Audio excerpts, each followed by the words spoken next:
Boa tarde a todos. Eu já comecei pegando o microfone do Cleito, que já está mais treinado que o meu, né? Vamos dizer, já tem uma base aí. Pessoal, quero começar agradecendo ao Alexandre, né, por ter feito esse convite para a gente passar um pouco do nosso dia a dia, da nossa propriedade, da Granja Cariola. Confesso que é um desafio enorme para mim, a gente não fica muito confortável aqui, né? Mas vamos tentar passar o melhor aí do nosso dia a dia, do que a gente vem executando na Granja Cariola, em cima dessa integração lavoura-pecuária e o que ela entrega para a lavoura roseira. Inicialmente, para quem não é da região, a localização da granja, né, nós estamos localizados na planície costeira interna, às margens da Lagoa dos Patos, no município de Camaquã. A propriedade, a sede, está distando em torno de 30 quilômetros da cidade,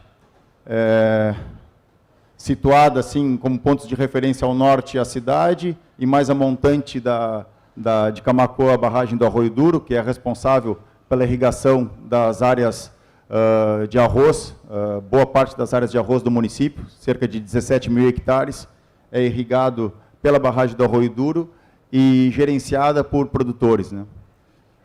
Ao sul, parte da granja tem o rio Camaquã ali embaixo, como referência. A leste, nós estamos em torno de uns 25 quilômetros em linha reta da Lagoa dos Patos, e a oeste, município do Cristal e São Lourenço, Pelotas. Um pouquinho do histórico da granja, para vocês entenderem como se deu esse processo de construção, como se deu o início das atividades arrozeiras, porque o meu avô vinha da parte alta, da cidade, do município de Camaquã, e mais baseado em hortifruti. Em 45, através de umas pescarias, ele conheceu uma área de várzea e entendeu que ali era um bom lugar para se plantar arroz, uma área de banhado na fazenda Canjica. Na época, pertencia à família Lopes de Almeida. E aí se deu o início das atividades, né? Acenderam de colono aí da Coxilha para a várzea. Em 77, lá foi o início da soja na várzea, lá na fazenda Canjica. Se plantaram por alguns anos, depois, por motivos operacionais, de clima, com dificuldade, né, de estabelecimento da cultura, se desistiu da soja. Em 79, o pai conseguiu comprar a primeira área própria, onde hoje é a sede da granja, 120 hectares, e a partir daí a coisa foi andando, né, em paralelo ao arrendamento, com alguma coisa em área própria. Em 81, eu considero assim um primeiro marco assim da história da granja, quando o pai construiu uma unidade para 20 mil sacos de arroz, próximo à cidade, numa areazinha que ele comprou, e hoje até já é área perímetro urbano. Quem conhece, é aí do lado do Parque do Sindicato Rural, tem 2.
Em 2008, a gente começou, através dos CITES, fazer parte do programa Juntos para Competir, onde a gente começou a introdução, melhoramento de campo nativo, com trevo branco e cornichão. Naquelas rotações longas, se plantava nas nossas áreas 2 anos de arroz, que era o modelo estabelecido na época, depois ficava 4 anos de pousio. Aí nessas áreas de pousio a gente implementava trevo branco e cornichão. Depois o cornichão não estabeleceu no sistema, então a gente começou a evoluir mais, plantando só trevo, porque aí não encarecia muito, né, a implantação, e a gente conseguiu ir um pouco mais para frente nessas áreas de trevo branco. 2012 eu considero um segundo marco, que aí sim a gente já, na sede da granja e já com outras aquisições que a gente fez, já a gente deu um salto para uma unidade de armazenagem de 150 mil sacos, né?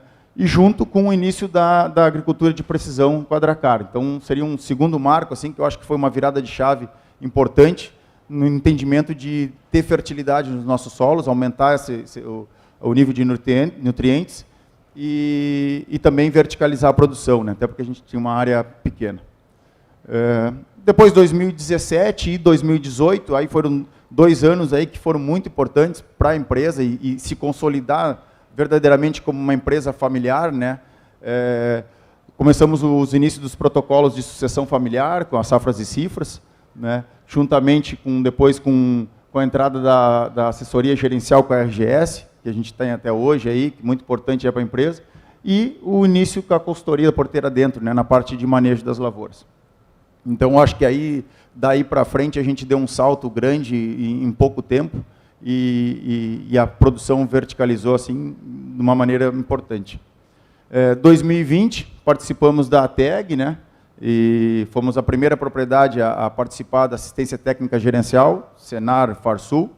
Aqui deixo parabenizo e agradeço do mesmo jeito para o Gedião, para o Condorelli, para o Cláudio, para todas as pessoas do sistema Senar, porque é uma assistência técnica gratuita na pecuária de corte, né? A gente teve, nossa assistência foi em pecuária de corte, e introduzimos nesse período, a partir de 2020, as espécies tropicais, né? As pastagens de verão, também anuais, e o início das reproduções aos 14 meses. Então, a gente deu um salto também mais forte em pecuária, e é evidente que estamos incipiente ainda, tem muita coisa para fazer, e aqui vocês vão ver também, assim como os acertos, as perdidas que a gente tem, né? E o que tem de ser trilhado ainda para frente. Em 2023, a gente conseguiu também dar mais um outro pulo, que eu considero um marco importante também, que é a construção da unidade, ampliação da unidade de armazenagem, mas agora voltada para a soja. Então, hoje a gente consegue armazenar toda a soja em casa e praticamente 90% da área da produtividade de arroz fica em casa. Os outros 10% a gente leva para a cooperativa lá de Camaquã. Então, aqui são, né, o pai e a mãe, o pai ainda ativo no negócio, né? A minha irmã, a Rosane, a parte administrativa, eu no operacional, a Juliana é sócia do negócio, então constitui a granja lá. E o meu irmão já trabalha em separado.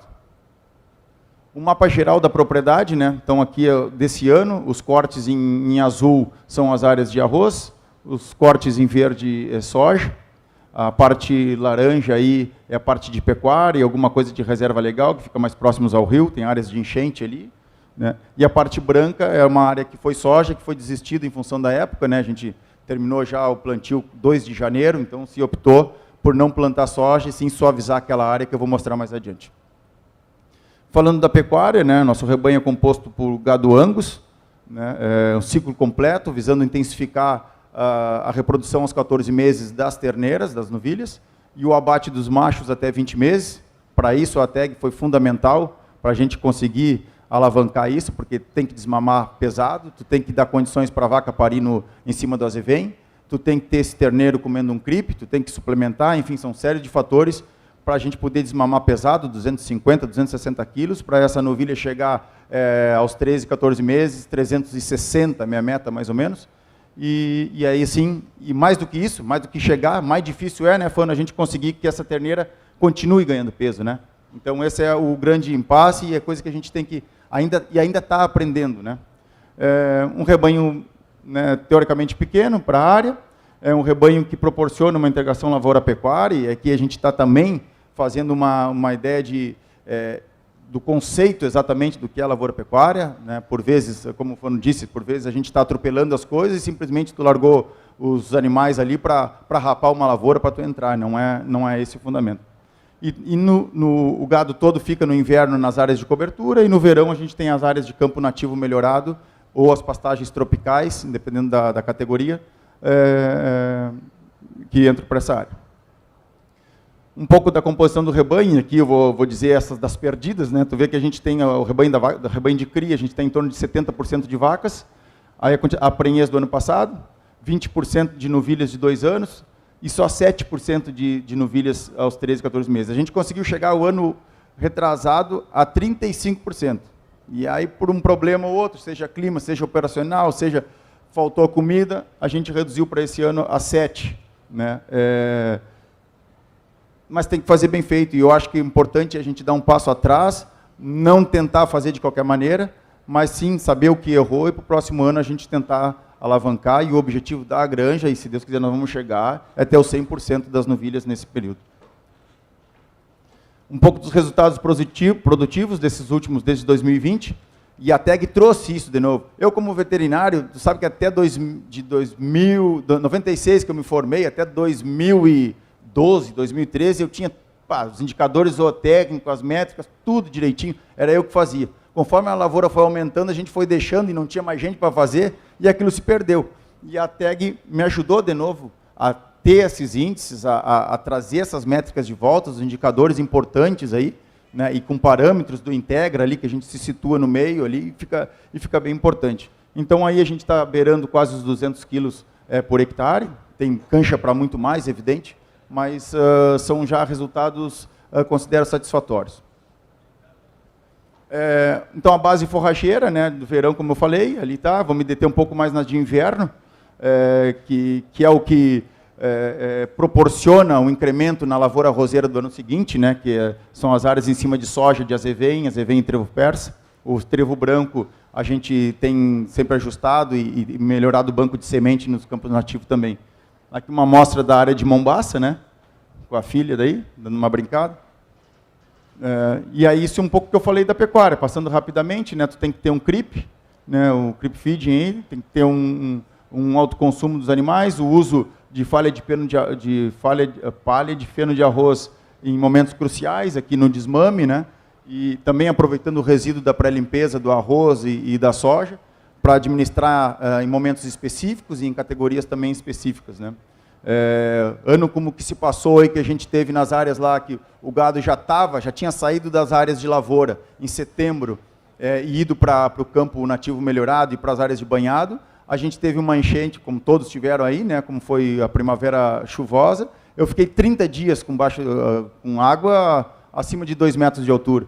Então, prejudicou minhas áreas de mombaça, que a gente tinha diferida para o verão. Tive que largar o gado tudo em cima da mombaça, né?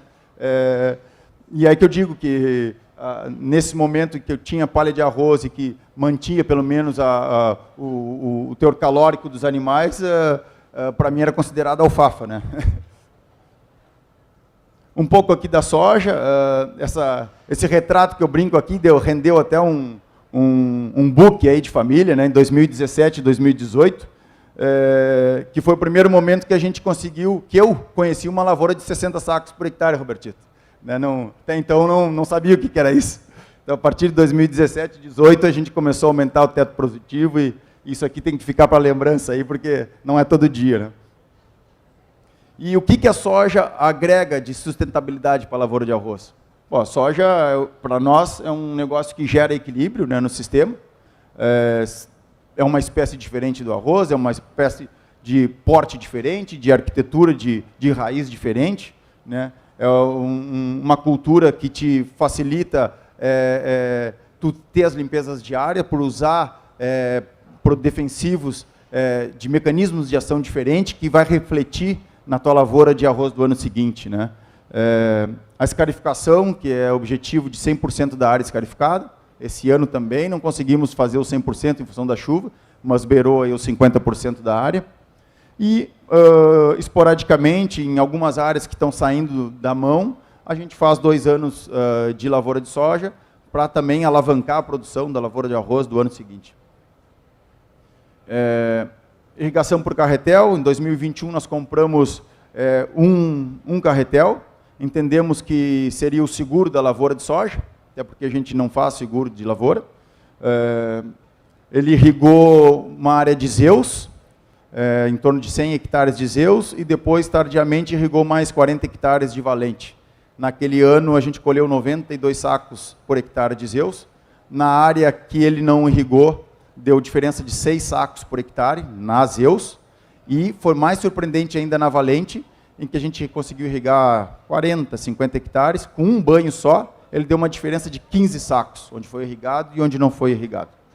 Em 2022, nós compramos mais 2, hoje a gente tem em torno de 35% da área, vamos dizer, garantida, né? Eu acho que, como disse o Thiago Hubert na palestra dele, a partir dos 30% tu já tem uma estabilidade produtiva, uma certeza de rentabilidade, menos que isso seria um seguro da lavoura, e é mais ou menos no sentido que a gente tem trabalhado. E aí um pouco da produtividade, ali está aquela da 2018, 2019, aquela foto que eu mostrei anteriormente. A gente fez uma média em 650 hectares com 63 sacos. 2019 foi a seca, né? Pegou toda a metade sul aqui, 28 sacos. Chegamos aos picos de 79. Esse último ano, 22, 23, era um ano que prometia bastante também, só que deu para nós aqui, deu uma seca mais tardia, mais final de ciclo, mais final de enchimento de grãos. E aí nos deu uma quebrada legal. Aí. A parte de arroz irrigado, né, na propriedade, ela é o negócio mais rentável atualmente. Né, a possibilidade de a gente ter esse armazenamento, como eu falei, de tu escalonar a produção, de tu poder vender o arroz no momento certo, como o Fano disse, né, e aqui fica até não um conselho, mas assim, o que a gente entende, né, Alexandre, que é a função de a gente não aumentar as áreas, né, tentar manter o nosso negócio, né, porque está bom assim, o momento está bom. Eu acho que, até porque as propriedades hoje estão com planejamento mais longo prazo, mais ping-pong, as áreas estão mais estabelecidas, então manter isso eu acho que é importante para todo o coletivo, né, Fano? Os nossos cultivares é só 24, plantamos 24 e 100% do arroz é em soja, né? E aí que está, o porquê dessas produtividades altas, o porquê que a gente tem conseguido esses índices, aquela troca que eu falei lá atrás de longo prazo, LP para curto prazo, né, visando isso aqui. A maior parte, nem todas as áreas de soja vem pecuária, mas a maior parte sim, e nelas a gente faz cobertura com adubação de sistema, e justamente o que o Cleiton falou, a função do animal é reciclar isso e retornar essa adubação via fezes de novo para o solo. Né? Então a gente faz adubação aí de 50 pontos de fósforo nas pastagens, depois ureia nos azevém, e depois na linha, na lavoura seguinte, em torno de 90 pontos de fósforo, 90 a 100 pontos de fósforo. Um exemplo disso, essa é a área do ano passado, que a gente implementou o trevo persa, à esquerda, é o mesmo talhão, à direita a gente só fez o manejo tradicional de inverno, mas mesmo sem cobertura, mas que a gente faça, né, tenha capricho em todas as áreas, seja com um cletodin que a gente aplicou no trevo persa para manter limpo, seja pré-emergente e pós-emergente na área só de manejo de inverno, para tu não inçar, porque de nada adianta tu fazer uma cobertura e outro lado tu deixar sementando aí no outono e no inverno e inçando tuas lavouras no ano seguinte. E o cuidado que a gente tem que ter, né, seja em estradas, seja em canais, seja em drenos, porque a gente entende que as invasoras elas vêm de fora para dentro da tua granja, né? Então aqui um pouco dos nossos índices produtivos desde 2017, sempre pecando um pouco. Antes disso a gente sempre circulava nessa base de 160, 170, sempre uma lavoura baixava a média. E no ano 2018, 2019 foi o último ano que a gente plantou em área de risco. Então a gente entende que a lavoura arrozeira por si só, né, ela já tem alto risco, e a gente ainda estava plantando em áreas que eram suscetíveis a enchente. Então, dali para frente, embora sejam as áreas mais férteis, né, a gente optou por não mais produzir em áreas que têm a possibilidade de enchente. Então, a partir daí, a gente chegou na casa dos 200. 2019 foi o primeiro ano que a gente atingiu os 200 sacos por hectare, e daí para frente, beirando os 220, entendendo sim que tem caixa para mais ainda. Parte disso, e boa parte disso se deve à fertilidade, né? Me passou batido ali, mas a gente desde 2012 tem a parceria com a Dracar também, que desenvolve aí a parte de agricultura de precisão da gente. O foco sempre foi em correção de nutrientes, e aqui só um exemplo da evolução, né, dos nossos nutrientes. O pH, a gente saiu lá em 2013 abaixo de 5, na média, para agora nós estamos com um pH aí acima de 6, já entendendo que já está num limite. Estamos aí, as lavouras mesmo, eu comecei colocando 6, 7 toneladas de calcário por hectare, isso para atender 70% da demanda, né? Hoje, o último ano agora, a gente calcariou as áreas que precisavam ser corrigidas com 800 quilos, 1 tonelada, e assim vai. O fósforo, da mesma forma, né? Aí está o exemplo do porquê que lá atrás eu já pensava na mineralização do gado, em função justamente que o nosso fósforo era muito baixo, né? Média de 8, passamos para uma média de fósforo de 23, sendo que 21% das áreas já tem fósforo acima de 30. Né? E o foco agora é enxofre. O ano passado já não se conseguiu fazer, embora se tentasse fazer o enxofre. A gente tem usado só em ureia sulfurada e na formulação de fósforo, alguma coisa de enxofre também. Aqui a parte da suavização, né, daquela área que eu comentei para vocês. Estamos focando nisso, eu acho que é uma obstinação, a partir desse ano aí, forçar mais, assim que possível, a parte de suavização, por entender que nós reduzimos a mão de obra, se reduz o consumo de óleo diesel, otimiza o maquinário, o pessoal, né? Tu consegue controlar melhor invasoras, porque tu vai entrar com a água mais rápido na tua lavoura. Na soja ele contribui para tu tirar aquelas lagoas, né, que tu vai perder no excesso hídrico. Então aqui é uma parte de acabamento, isso aqui foi feito semana retrasada, tirando o restinho de umas coroas que tinha ali e puxando para baixo. Essa área já está riscada, já está drenada com RTK. Hoje os guris estão dessecando ela, porque ela já estava bem verde. E semana que vem a gente já está entaipando para, assim que possível, já implantar nessa área, vai ser trevo persa e azevém. Já chegando para o finalmente aqui, a valorização de pessoas. Né? Essa foto não está por acaso, vocês notam aqui um dia de palestra, de treinamento, num ambiente não apropriado, né, Inácio?